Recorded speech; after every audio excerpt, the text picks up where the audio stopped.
Groovy. It's actually going to work. Holy shit. I'm here. Wow. Tara and I have been on probably 7 flights, only 4 of which we were booked on and rerouted to the others. My bags didn't make it. Her bags didn't make it. My bags arrived with the locks cut off. Her bags didn't arrive at all till this morning.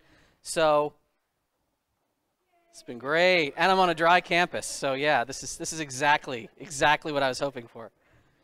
No, I'm actually, I could not be happier with this because I have not been to B-Sides Orlando before, and I've wanted to for a while.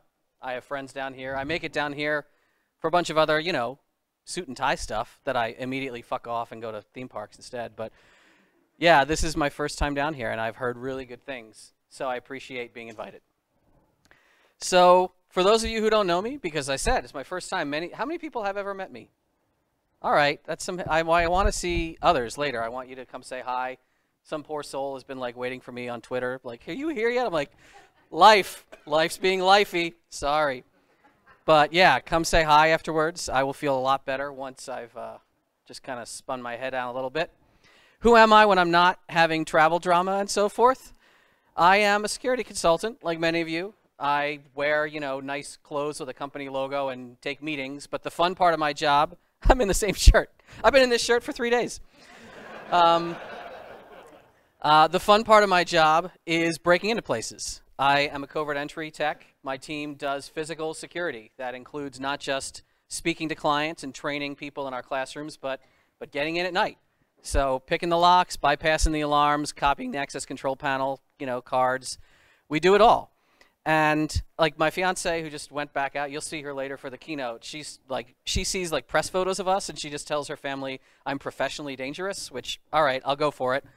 So why do I do this besides it's really fun and like cool looking? Well, it's really rewarding. It's really fun to not only pop people's eyes open when you show them a lot of things that are wrong, but as you'll learn throughout this whole presentation, it's really, really easy to fix most of the stuff we do. So why do we even have a job? Like, why does this matter? Why do people hire us at all? Most people in this room get it, and sometimes an executive can understand that you can do everything right on the network. Like, you can stand up your infrastructure correctly, you can VLAN it off and segment so that the PBX can't talk to the domains, which can't talk to the access control, which always happens, right? Super good network segmentation at every company. No, like imagine somebody somewhere actually did things like that and programmed the firewall correctly.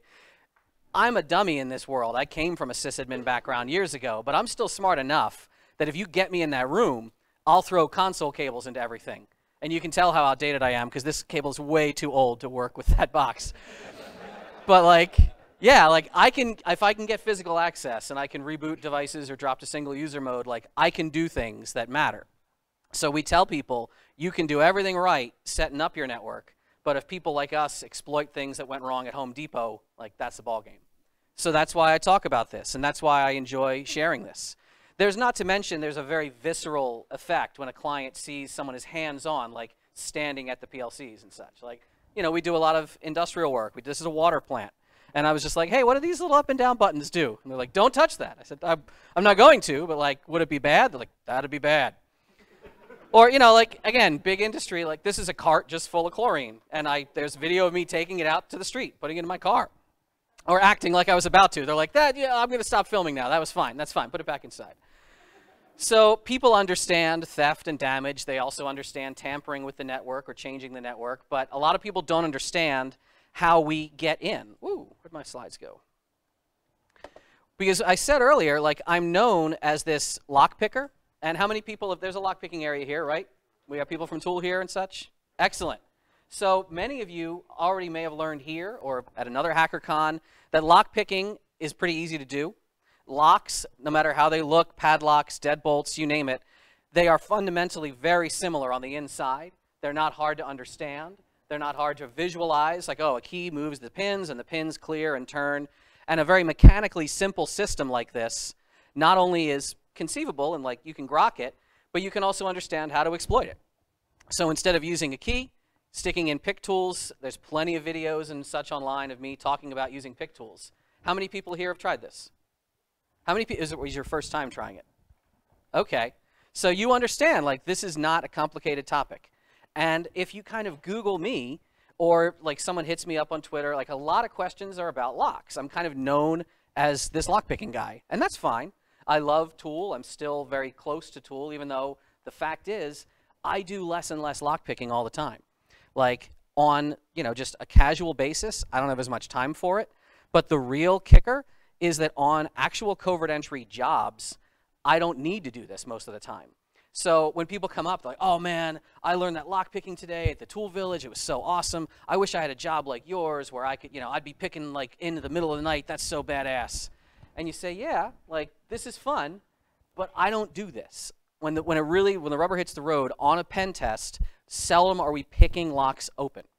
Well, why is that? Well, if we're not picking like the locks, how are we getting in? Well, we're bypassing. The whole field of bypassing and quick entry and exploiting super fundamental flaws in doors and locks, that's what we rely on. And when I have my tool shirt on and such, and I'm at a village, like we don't talk about bypassing. It's not elegant, it's not part of lock sport, but it's definitely the first thing we do on covert entry work. So let's talk about like bypassing right now. Starting super basic, right? Like knocking the hinge pins out of a hinge door, completely valid attack vector. You'd never see this at like a lock sport meetup, right? But this is something I have absolutely done on jobs. You bang the hinge pins out and you kind of inch the door away from the wall, whether you're using basic tools or that little orange thing so you don't bash your fingers. Completely valid attack vector. And like the lock, I'm like, hey, we could pick that lock, couldn't we? Ah, screw it. Bam, bam, bam, bam, bam. Faster. So, by the way, I believe really much, as I said, I believe a whole lot in giving you solutions. So pretty much everything you're going to see in this talk, I'm going to show you how to fix, starting with this. Dumbest attack vector ever, lowest level solution ever. Security hinge. This is like, you know, not this. See, this is not a security hinge. What are we not seeing? You're seeing a lot of locks. You're not seeing the hinge itself. You're seeing the hinges are on the other side of the door. Hopefully this person has a security hinge. They should, because otherwise the rest of these locks are doing nothing. What does the security hinge actually look like? It looks like this. Look on the left side there. That is an open hinge that you can see a little peg and a little hole. When this door swings shut, no matter how much people pop pins or whatever they do on the outside, if the door frame is fit correctly, you can't wrench and pull that door away from the door frame. Completely solves the problem. What's on the right side up there? Those are called jam pins. Let's say you go, wow, that's a good idea. I wish I had a security hinge. But my doors don't have security hinges. And you don't really want to like rehang the whole door and take it off and get it plumb again. You go ahead and take a conventional hinge that you might have. You take these two screws, back them out, you replace them with jam pins. You take these two screws, you back them out, you replace them with nothing. You just made a security hinge, and you didn't rehang the door, and you didn't waste a whole bunch of time. And those, they're like, the part number is JP12 or JP10, depending on your threading. They're made by a company called Major Manufacturing. Locksmiths can order these. We order them. They're not hard to find, and they cost very, very little. I don't work for any of the companies that I like mention. I just kind of like some of the stuff they make, and I think that's a super elegant solution to this problem. Instantly stops it. I love it.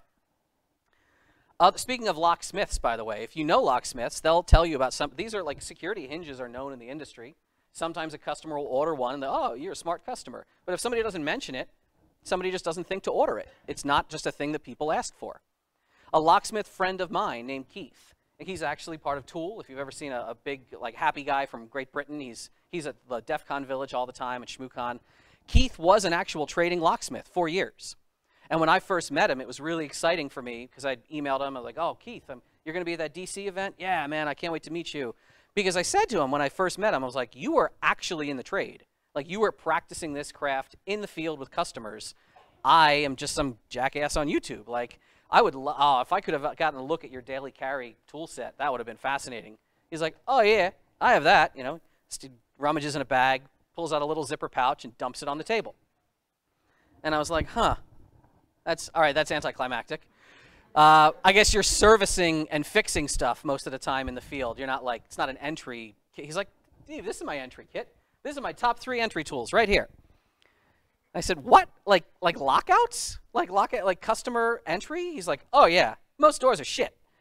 I said, what are you talking, like you're just slipping, I had no idea you could just slip latches. And you know, like the old credit card type attack. It's actually called lloyding because back in the 20s when it first started happening with this celluloid, is what they would use, lloyding. He's like, oh yeah, I lloyd the latches. And I said, what is this thing in the middle?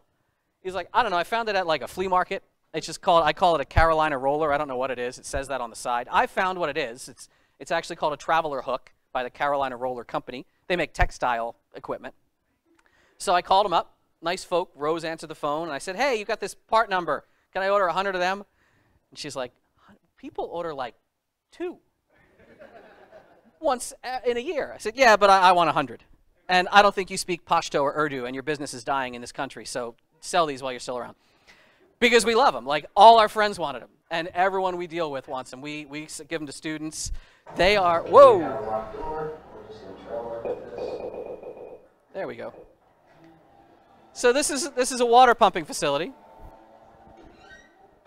And that is a completely locked door. This is out in the field.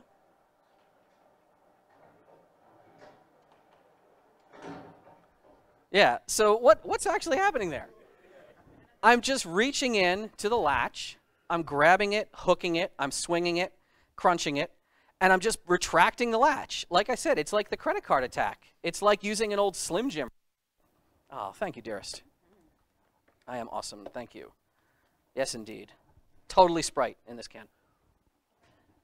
So, yeah, reaching into the latches, reaching in and attacking the doors, just springing the latch out of the way, absolutely a valid attack. Now, maybe you've seen like security plates that go over the door to prevent this exact thing from happening. Yeah, not exactly a solution. Lock door, secure plate, enter piano wire. Oops. The it is a good video. I can't take credit for that one. Someone just found that, you know, found me online, sent it to me. The problem is not that I can reach the latch or I can't reach the latch. The problem is that the latch is the wrong latch. It is not installed and working correctly. Let's talk about latches for a second. If people understood the next like 6 slides, 90% of my entry work would be a billion times harder. Dead latches versus regular latches. What is a dead latch? How does it work? Well, this highlighted in yellow here, this is the latch. This is what holds the door shut. It bears the weight of like anyone leaning on the door or the wind blows against the door. That's the latch. It sticks into the hole in the strike plate. You may remember a time when that's all the doors had. Like, depending on how old you are, you just grew up like seeing the single like latch and that was it. And then sometime when we were kind of growing up, we started getting the one on the right. We started seeing that extra little button. And I remember like as a little kid like poking at it on, you know, I didn't know what it was. That is a dead latch mechanism. When this little button showed up, latches got different. Now, most of you, how many people have seen a latch that looks like that, right? Most of you have seen that because you don't have x-ray vision when the door is open. You may not realize that this extra little button, sometimes called the security plunger or the dead latch engaging plunger or the dead latch engaging mechanism, when that door shuts, the latch sticks into the hole in the strike plate. The little button does not. It is supposed to be held back by the strike plate. It is supposed to be depressed. The next time you see a door like this, go ahead and press in on the little button and then try to press the latch. You can't. That is what makes a dead latch dead. It behaves like a deadbolt in that you can't spring it, slip it, lloyd it, anything. The problem is that even though locksmiths know about this and most door hardware sets include a dead latch catch, the problem is door fitment. Many times we witness the wrong strike plate or the wrong mounting scenario, and it means the dead latch plunger is not being held back. The latch is just a spring-loaded latch, and no matter how expensive the door, it's doing nothing. Here we have a nice card reader access door, Schlage LFIC with a Primus in it. I wasn't going to pick it, but I am using a piece of garbage. That gets it open. And that's the server room right there. Let's watch this again. Literally a piece of trash we found next to a desk. It had like a clamshell packaging for a router, you know, a little Linksys router. We just chopped it up, shoved it in the door, kabam. Look at the size of the hole in that strike plate. Is that an off-the-rack like Home Depot strike plate? No. Why does it look different? You saw it in the video. It's a card reader door. That's an electronic strike. That's a solenoid and actuated strike. There are a whole bunch of different models. And we have actually spoken to integrators and installers, like kind of the lower grade ones, that they're like, oh yeah, such a mess of parts and product out there. We always order the XQ47s because they got that big hole. No matter what doors the client has, it always works. I'm like, no. No, man. That is, you want the right fit to block the little plunger. The plunger has to be held back. Another water facility. Rural infrastructure. When I lived in Montana, I did a bunch of these.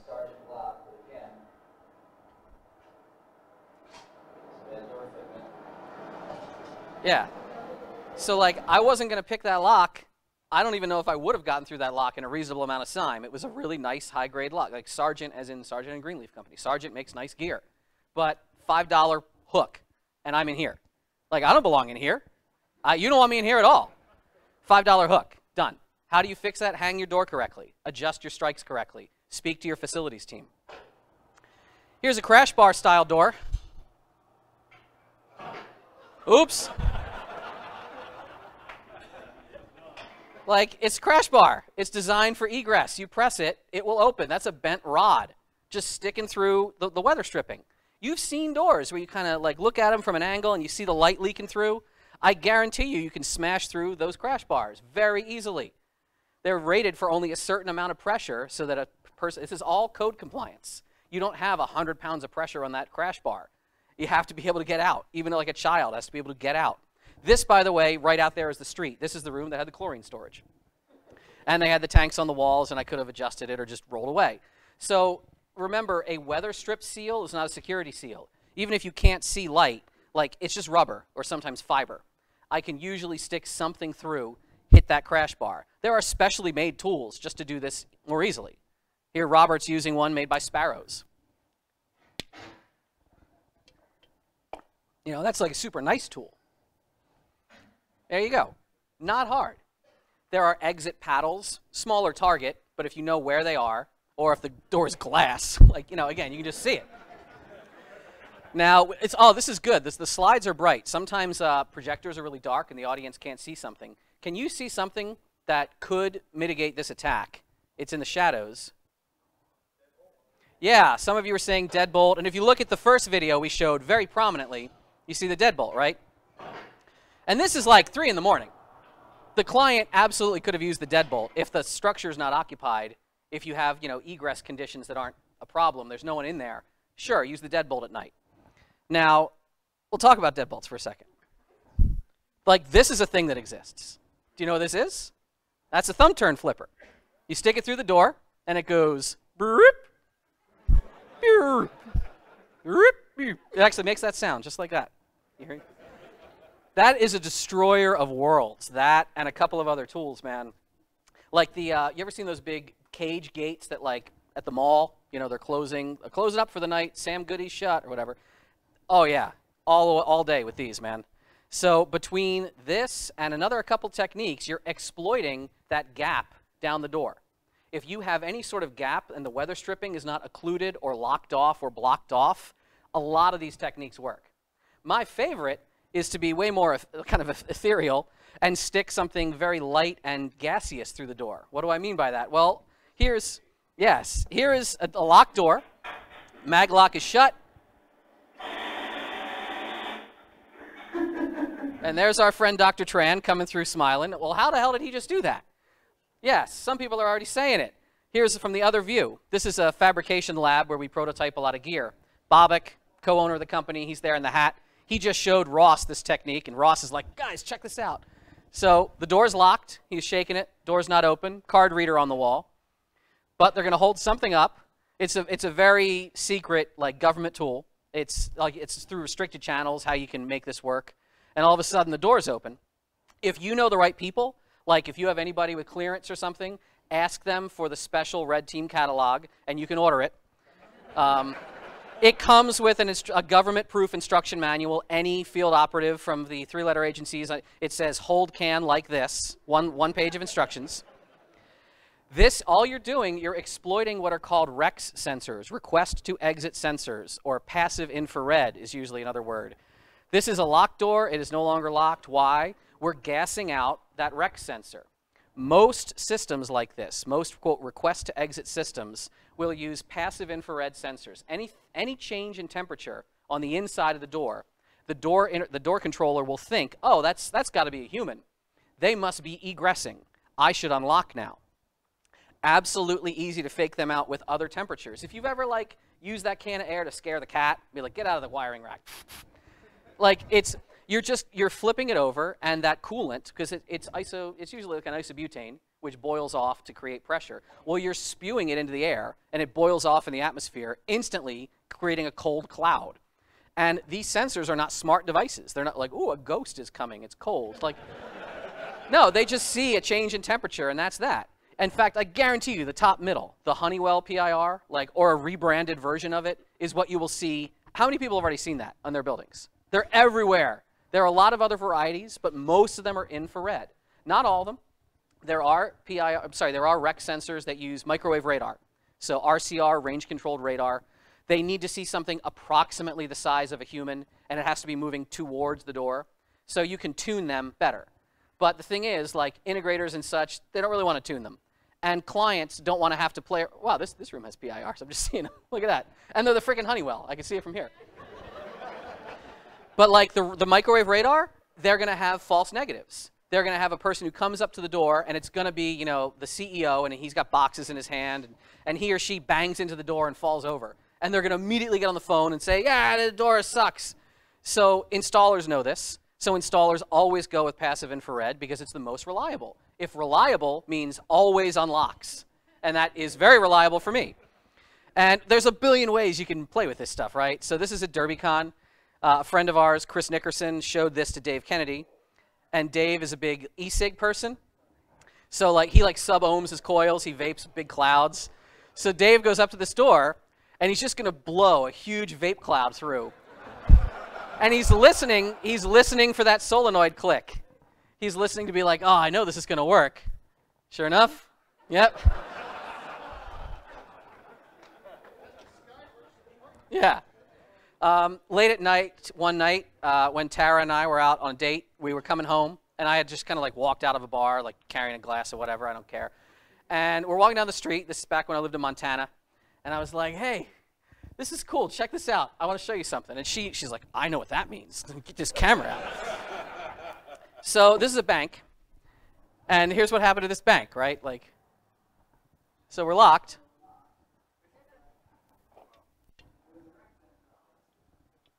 Mouth full of whiskey.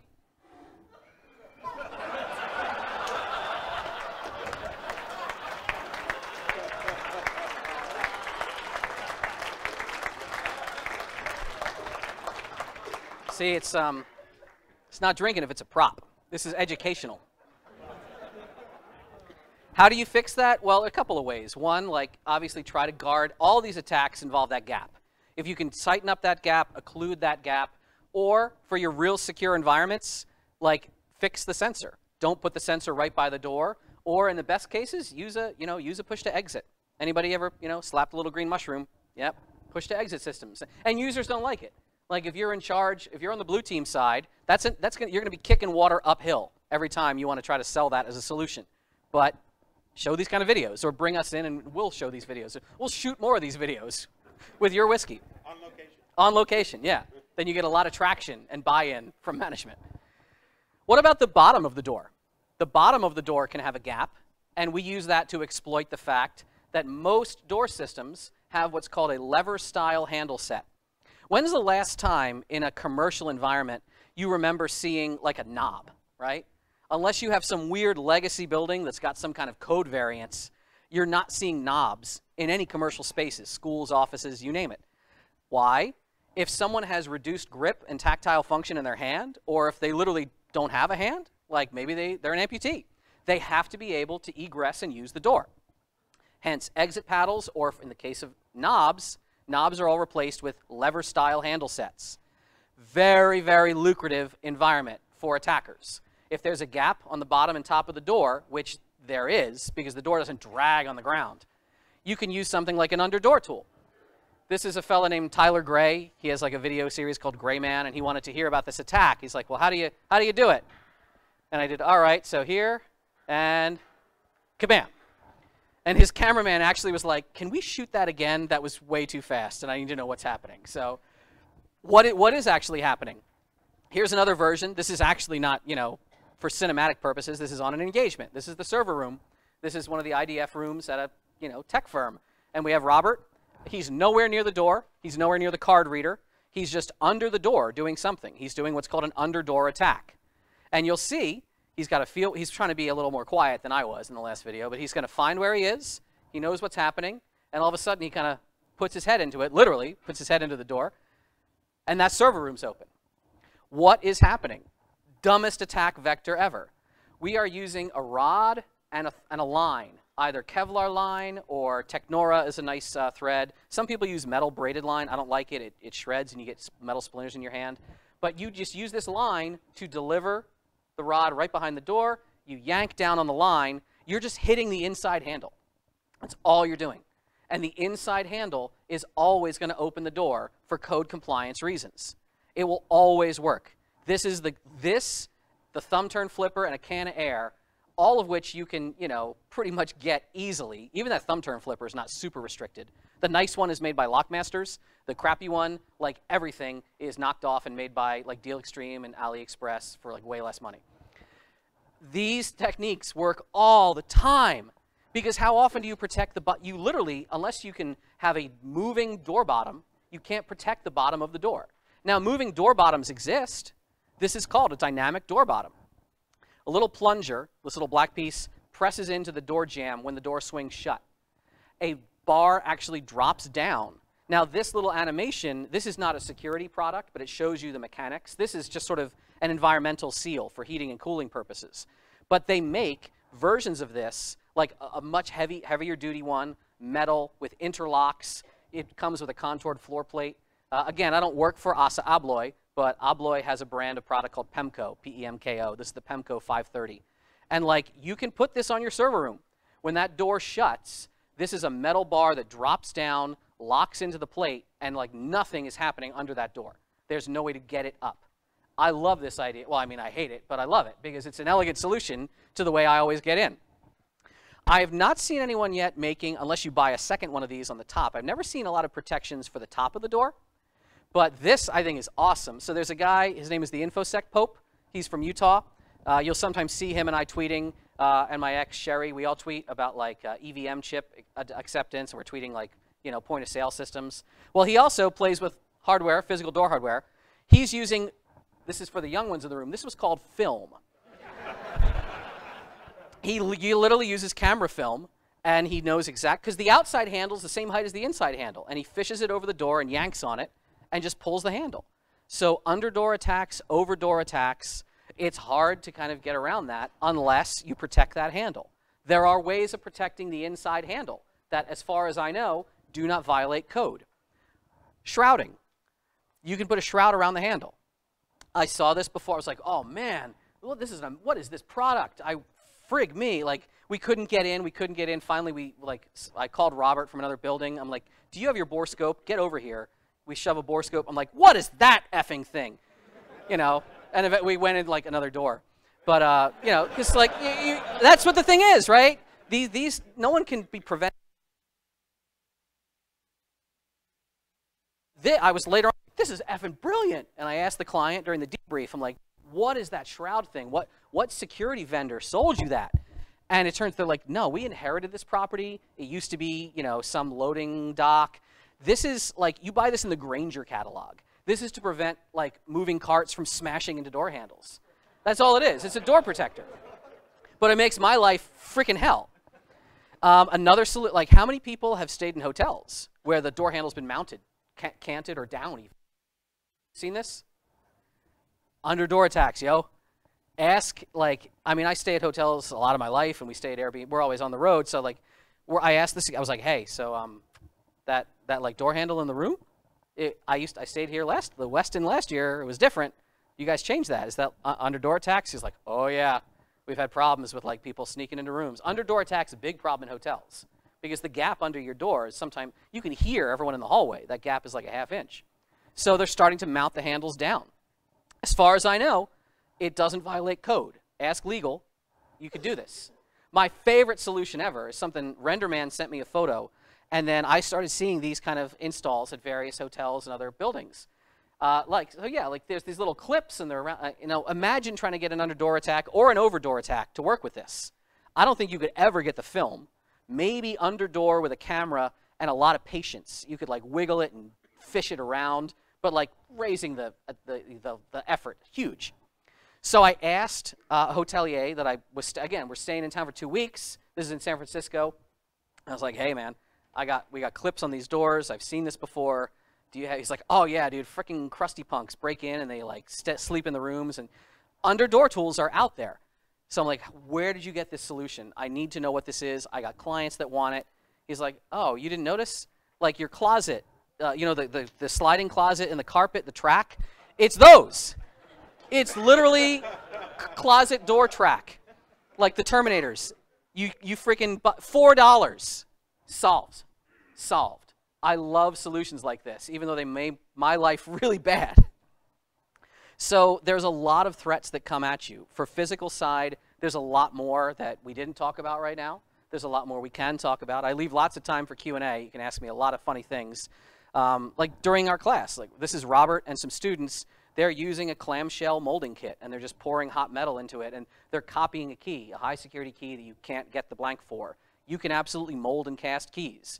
I am a safe technician. I'm a GSA certified safe inspector, and like I can neutralize a safe either by manipulation or by just, I love that word, like it's a very sanitized word, neutralize a safe.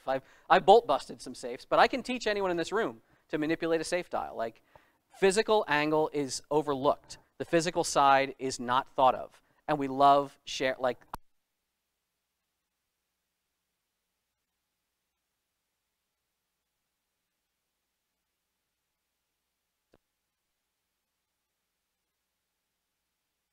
From the manufacturer, and they're never changed. This is a buddy of ours, Dennis Maldonado. He works at one of our friendly firms, Laura's Consulting, Nickerson and Eric Smith. That's their firm. Like Dennis and Eric and we all work together. And Dennis has explored a ton of these telephony access control boxes. He's standing next to a linear unit. The linear system all has the same key for their commercial grade systems. It's this one. You know, in fact, it's this one right here. If you want to buy it, like it's the A126 key. It's not a restricted key. It's just online. Opens up all the linear boxes. In that photo, I was standing next to a Door King system, another huge brand. This is the Door King key. It's on eBay right now. What does it open? It opens every Door King cabinet since 1992. I was just at ISC West. Door King had a booth there. I went around. Yes, of course it's the same key. Of course they're going to keep using it. All their new gate and vehicle ram barrier systems, here's a little panel. Yes, it's the same key. Yes, they all have momentary switches inside for like, you're triggering the relays. They're all the same key and they're all online. We're going to be looking a lot in the future. That's my next like thing I want to talk about at another time. Really, the funniest thing though, in the Howard and I gave, if you Google 1284X, go ahead and put 1284X into your internet tube. You're going to see a lot of results and PDFs and images. What do you see in these images? What are all these? Yeah, 1284X is the Ford Motor Company's standard fleet key. If you call up and you say, I am such and such municipality and we need 15 Crown Victorias and throw in a few excursions, can they be keyed alike? Best chance in the world they're 1284X. And this is not a chipped key. This is not a sophisticated key. This is a key that you can literally copy this key at Home Depot. Is there anything interesting inside of police vehicles? Maybe in the trunk, maybe in the glove box, maybe the MDT is logged in. Like, and of course, it's not a chip. Works in the ignition, works everywhere. 1284X.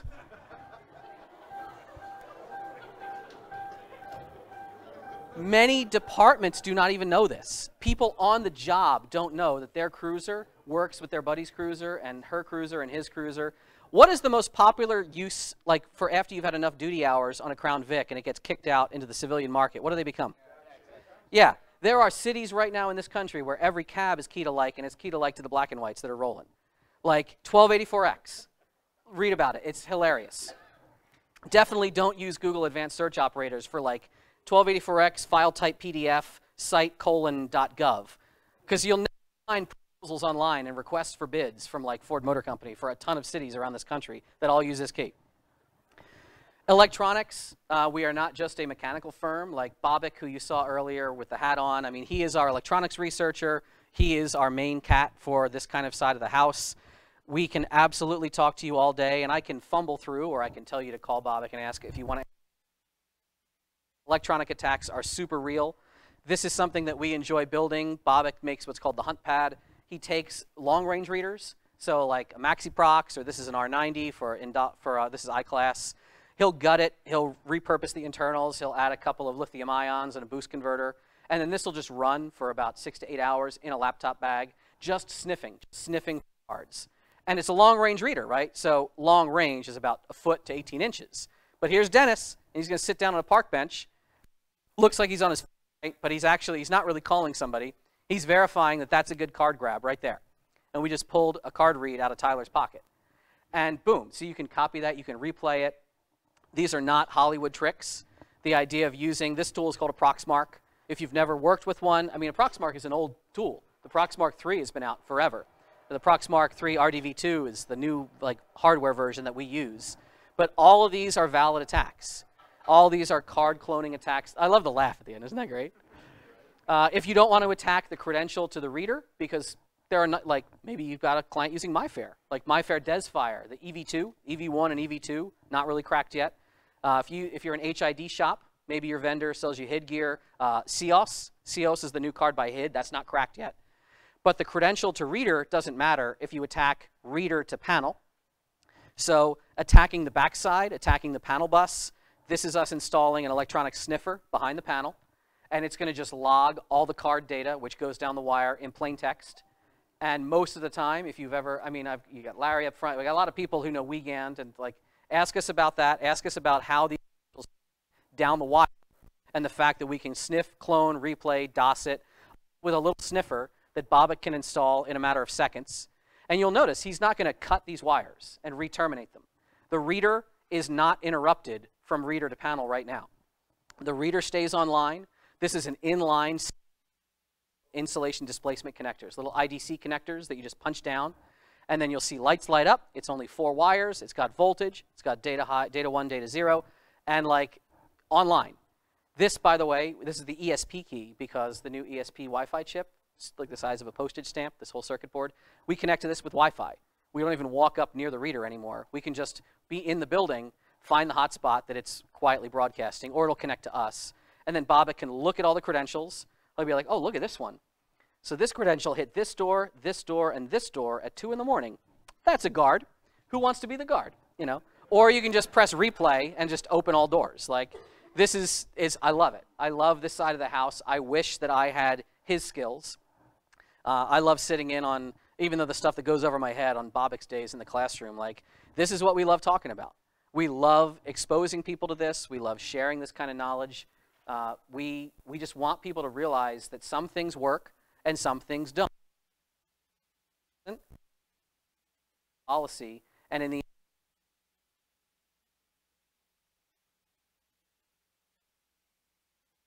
side in mind, remember, as I started off by saying, and to your infrastructure, if you can demonstrate, if you have the authorization, man, run wild.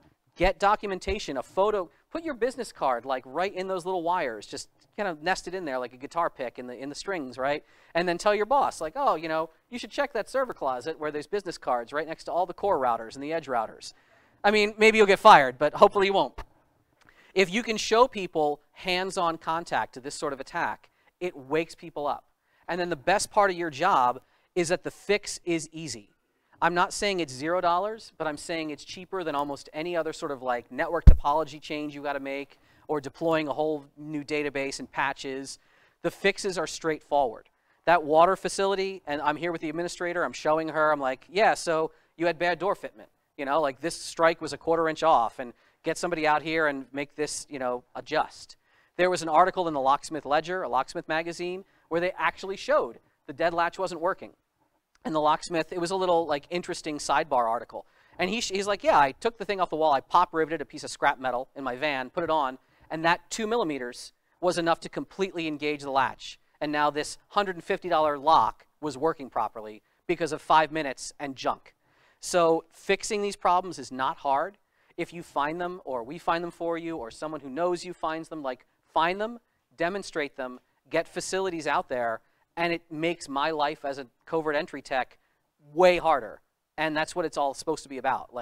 Red team is fun, and look at us, I'm in the server room. My best jobs are the ones that I'm cursing in a parking lot, because I can't find the way in at first. I mean, we always do because, like, we're good at what we fucking do, right? But like, make my job harder, and that's what your job is. This is the solution. You don't need to deploy some massive, like, thing the latest vendor's throwing at you with cameras and facial No, your solution is the same place your problem came from. Your solution's at Home Depot. Find it and use it and make your life better.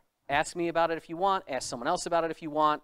But just understand that it's not hard to stay safe out there. And I am so thrilled that down to the minute, like, we made this happen and I got to talk to you. Thank you very much.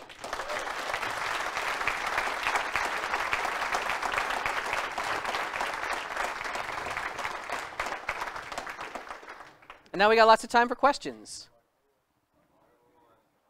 Yes, sir. I saw your hand first.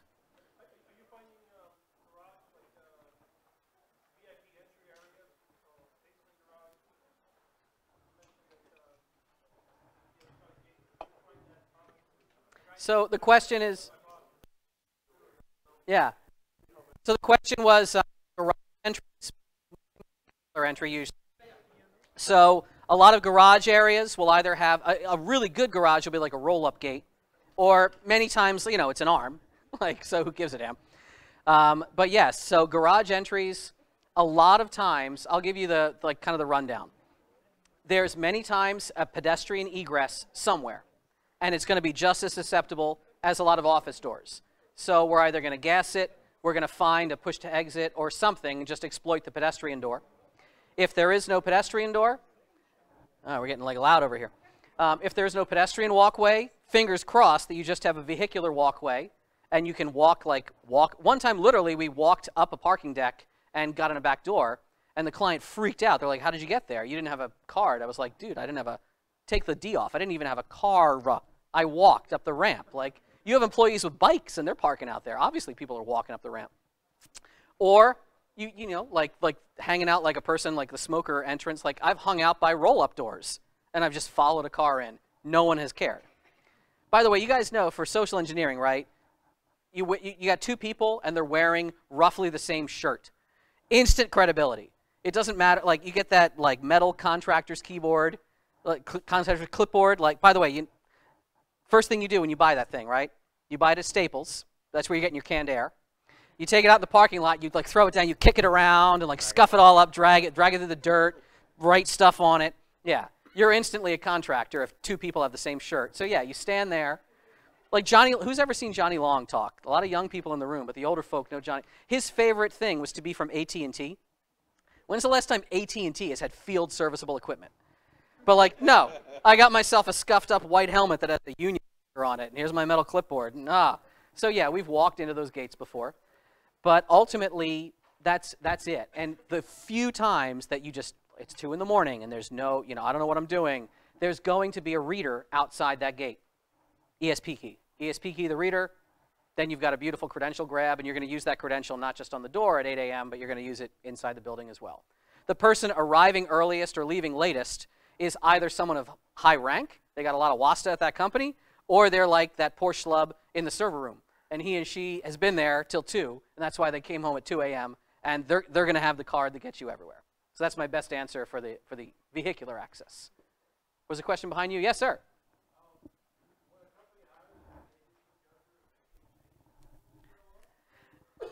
When a company hires us, do they make any changes before we show up? I'm not going to lie. You're a young man, so you don't know this yet. It's a good effing day if they make changes after we've left. Like, that's the friggin', I'm going to get all Jack Daniel on you for a second. Gray bearded up. Like, that's the reality of the landscape. But no, for the most part, a company will very seldom do anything before that. And again, like, I'll be jaded for 30 seconds, right? Because I'm tired. And most of the time, the person hiring you isn't the person who understands that fixing the problem. The person hiring you is yelling into the rain, and the person above him or her doesn't get it, and they want you. If they're not buying your skills and your badassery. Look at where I am. They're buying your report, right? So like all the fun side of our job, what you're not seeing is we turn into 75-page terms effectively every week. That's what we make.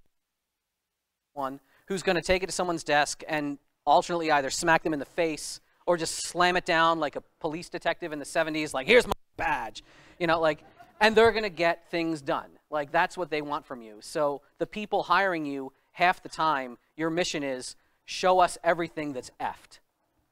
And so no, it's, correct me if I'm wrong, red teamers, anybody? You ever had a site that hardened their shit before you came in? No, doesn't happen. Every now and then someone catches wind of it, and they think they're going to be all like, oh, we're not going to let that go down on my watch. Ask me later. The same story that most people in this room, if you've seen me before, you've heard. Someone asked me, was I ever caught? And it's related to that. And no, I don't think we really ever were. But I'm jaded. I'll stop being so jaded. I hope that's your answer. I saw your hand, sir. Actually, I was just going to say that I actually tried to harden some stuff before a pen test team came in, and I got fired for it. You got fired for it? For hardening? Yeah. Because it would, like, compromise the test or something? Or was it network side or physical side? Network side. Network side. Damn. I've seen a lot, so we don't, damn, man. I've seen a lot of scoping documents that specifically say, you know, disable this, turn off these alerts. And within reason, right? Like some things you don't want a network to just fall over. But I've seen some scoping documents that it's like, what am I even testing here? Like some companies that, I don't think it's people that I've seen at most HackerCons, the people that are just sausage mills, right? The scan shops, and like Indy, he would bitch at this. The people are like, yeah, turn off all this and give us this whitelist our domain, and if anything goes wrong, give us someone to call to reboot the firewall. Like, what are you testing? So you compromise the integrity of that test. I'm sorry you got fired for it. Hopefully you got a better job. I did. You failed upwards then. Yes. Solid. Anyone else? Yes, sir. Yeah. Question is, what do you do for security alarms? A few things. So there is a talk. Bobak and Keith, the British mention, have given a talk 1 or 2 times called, I want to say it's 4,140 ways your alarm system can fail. The number derives from a certain installer code that's present in a lot of alarm systems. So there's a lot of sort of back-channel alarm hacks you can do to extract out codes. You can brute force codes. You can do a lot of weird things. But let's assume it's not like a basic Honeywell panel, which, again, is everything out there. ADT rebranded Honeywell. Everyone's reselling Honeywell gear, right? Together. Just keep leaving. Like a half hour in the middle of the night until they stop dispatching.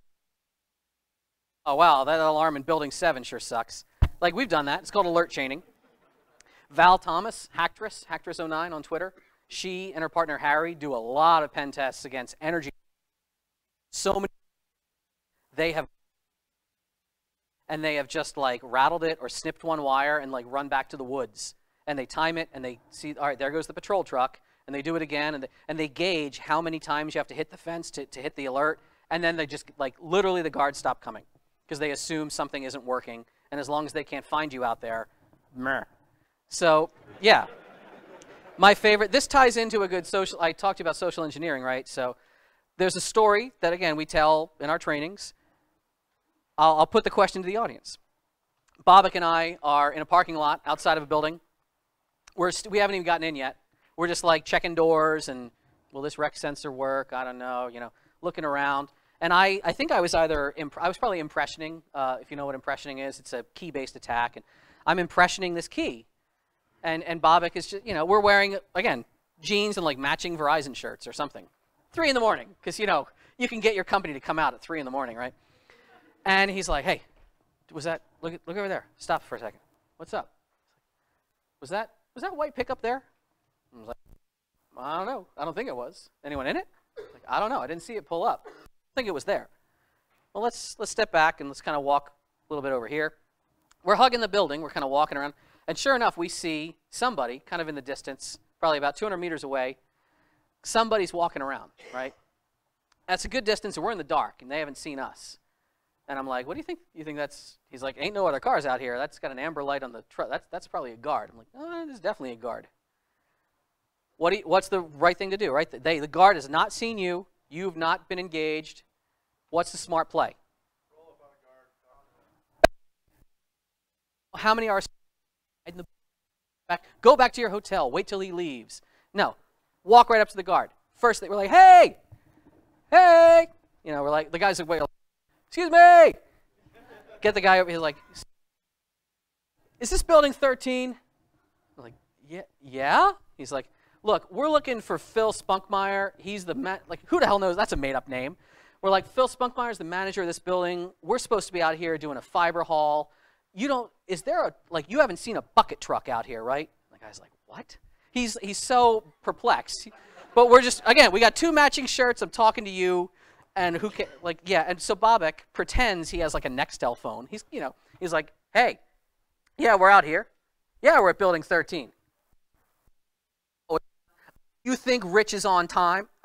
What's your name, man? He's like, I got Aaron out here, the guard from you know, C4S. No, he says he hasn't seen anybody. Well, I don't know where they are. No, of course Phil's not answering his phone.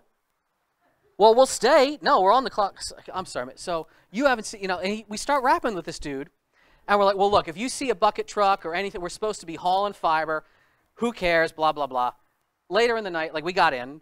You know, again, like, slipped a latch, traveler hook, different door. And I'm trying to, like, underdoor the server room, and he's installing a pwn plug somewhere. We hear another person in the building. Sometimes, you know, it's the cleaning crew, but not at 3 a.m. So and Bobek's running down the hall. He's like, Dave, get up, get up. I'm, like, under a door. He's like, I'm going to stand up. I'm kicking this thing under the door. Who comes walking down the hall? Eric the guard. First words out of his mouth. You guys find Phil? Like, because we set off alarms, but we didn't know we're there. But, like, who gives a damn? Because, you know, we're authorized. 2 matching polo shirts. Yeah. Call for time? All right. So time is, that means it? We're done? Or what's happening? I've never heard that phrase. 5 minutes. All right. So 5 minutes. All right. We can do a couple more questions. I'll tell less stories. Yes, sir. I was wondering exactly where did the ESP key come from? I saw the presentation, Yes. but I haven't been able to locate it. So the ESP key, good to see you again, by the way. How you been, man? So years ago, about 2012, Eric Evanchik and Mark Bellagio, they made the BLE key. That was a big release at Black Hat. The BLE key, very similar. It's a weekend inception tool, interception and, you know, inception tool that basically, not the first thing that's ever existed. Our buddy Major Mal and Zach Franken, like Major and Zach presented their weekend tool called the Gecko like 10 years before that. But the BLE key was the first real available version. It used Bluetooth. It didn't tap the power lines, so it needed a battery. It's a nice tool. The ESP key leveraged the ESP whatever number Wi-Fi chip. Anybody know what chip that is? I forget. There it is. So Kenny McElroy, who lives in Portland, Oregon, designed it, made it. He's the only one who makes it. Made in the good old US of A by techno hippie Kenny. He just kind of cranks them out when people want them sometimes. So we have been getting a lot of them from him because our students all want them. You can get them on shameless shill, like redteamtools.com is our, like, that's where all our students go to get crap from us. So we have them. Kenny makes them. The design is open, I believe. So he published it at ShMooCon. Like, you can make one. It's not hard. I don't know where he fabs his boards, but that's Kenny. Kenny is the best. And if anyone knows Kenny, he is really awesome and the sweetest man ever. So I want people to, like, give him all the credit for it because it's incredible. We can do one more, maybe. Nope. There it is. Make it good. The dog dies at the end of Marley and Me? That's effing bullshit.